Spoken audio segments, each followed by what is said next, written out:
Magandang araw mga kaibigan, ngayong araw magluluto po tayo ng palitaw. Ito po ang mga sangkap na ating gagamitin. Ilagay na natin ang tubig.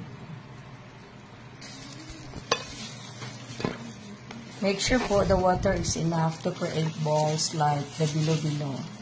A simple recipe po. Ito na po yung dough. Gagawin lang natin, we just flatten this one. Yan po. Ang gagawin natin, ilagay lang natin ang ating dough. Yan po.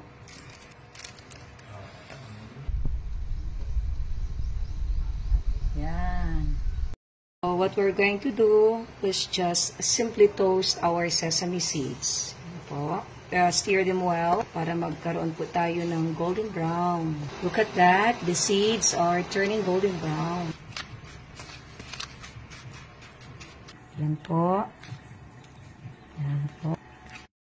Yan po mga kaibigan, luto na po ang ating palitaw. So let's enjoy eating!